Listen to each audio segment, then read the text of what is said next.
अस्सलाम वालेकुम जी। हमारा आज का लेक्चर स्टार्ट होता है। हमारा टॉपिक है यूटिलिटी या उसको हम उर्दू में कहते हैं अफादा।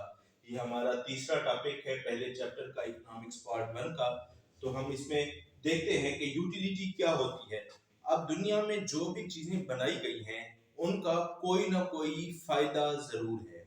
अल्लाह ताला ने कोई भी ऐसी चीज नहीं बनाई है जो जिसका कोई फायदा ना हो। तो वो चीजें जिनसे इंसान की जो ख्वाहिशात होती हैं, इंसान की जो हाजात होती है, इंसान की जो वांट्स होती हैं, वो सेटिस्फाई होती हैं। तो उस जो सेटिस्फाई करने की सलाहियत होती है किसी भी चीज की, उसको हम कहते हैं अफादा। अब फर्ज करें कि आप पानी पीते हैं और उससे आपको प्यास बुझ जाती है, तो पानी की ये प्यास बुझाने की जो सलाहियत है, इसको हम क्या कहते हैं? यूटिलिटी, यानी कि अफादा।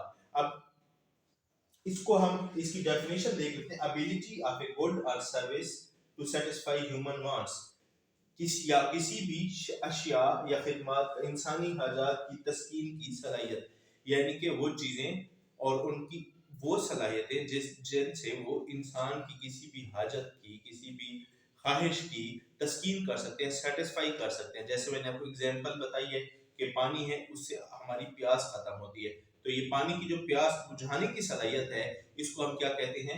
यूटिलिटी कहते हैं। इसी तरह से आप फर्ज करें कि खाना आप खाते हैं, तो खाने की जो भूख मिटाने की सलाहियत है, उसको हम क्या कहते हैं? यूटिलिटी। लेकिन अब इसमें एक इंपॉर्टेंट कंसेप्ट ये है कि यूटिलिटी जो है डिफर्स करती है फ्रॉम पर्सन टू पर्सन।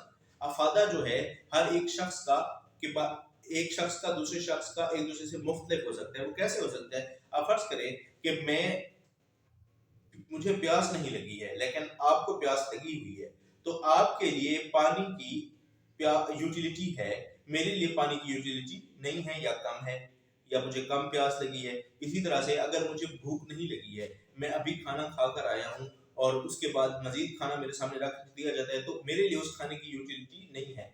लेकिन अगर आप बैठे हुए हैं या कोई और शख्स बैठा हुआ है जिसको भूख लगी हुई है, तो उसके लिए उस खाने की यूटिलिटी है। तो इससे आपको अंदाजा हो जाता है कि यूटिलिटी जो है वो डिफर करती है फ्रॉम पर्सन टू पर्सन। ठीक है जी।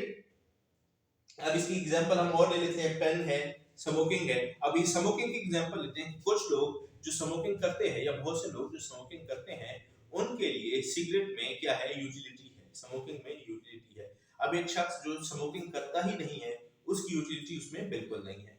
इसी तरह से अगर हम कोई पेन की एग्जांपल लेते हैं, अगर आप पढ़े लिखे हैं या आपको पेन की जरूरत है, तो पेन की यूटिलिटी है आपके लिए। लेकिन अगर आप वैसे नॉर्मल बैठे हुए, आपको पेन की कोई जरूरत नहीं है, तो उस टाइम पेन की यूटिलिटी नहीं है। यानी कि ये वक्त के हिसाब से भी डिपेंड करता है। ठीक है जी। और पर्सन टू पर्सन भी वेरी करता है, टाइम टू टाइम भी वेरी करता है। वक्त के हिसाब से भी ये मुख्तलिफ हो सकती है, एक अशखास के लिहाज से भी मुख्तलिफ हो सकती है। अच्छा जी, यूटिलिटी इन सर्विसेज। अब हम पढ़ते हैं कि खिदमत में अफादा क्या होता है। सिर्फ अशिया से नहीं होता, खिदमत में भी यूटिलिटी होती है। अब फर्ज करें कि आप बीमार हैं और आप डॉक्टर के पास जाते हैं, डॉक्टर आपका इलाज करता है, तो डॉक्टर की जो सर्विसेज हैं, वो जो सर्विसेज दे रहा है, वो उनमें भी यूटिलिटी है। ठीक है जी। इसी तरह से आप किसी लॉयर के पास जाते हैं, वो आपका केस लड़ता है, तो उसमें भी क्या है? यूटिलिटी है आपके लिए, उसमें भी यूटिलिटी है। तो ये अब इसी तरह से एक टीचर है, वो आपको अगर पढ़ा रहा है, तो उसमें भी यूटिलिटी है। इसी तरह से हम एक चीज समझते हैं, एक और चीज भी यहाँ पर एक कंसेप्ट है जिसको हम डिस्कस करते हैं कि डिमांड जो है वो भी, उसका भी ताल्लुक है यूटिलिटी के साथ। वो कैसे ताल्लुक है कि फर्ज करें कि आपको बहुत ज्यादा प्यास लगी हुई है, तो यूटिलिटी बहुत ज्यादा है। अगर बहुत कम प्यास लगी हुई है, तो यूटिलिटी बहुत कम है।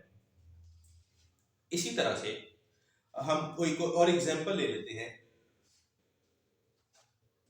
खाने की ले लेते हैं। फर्ज करें कि आपको बहुत ज्यादा भूख लगी हुई है, तो यूटिलिटी ज्यादा है।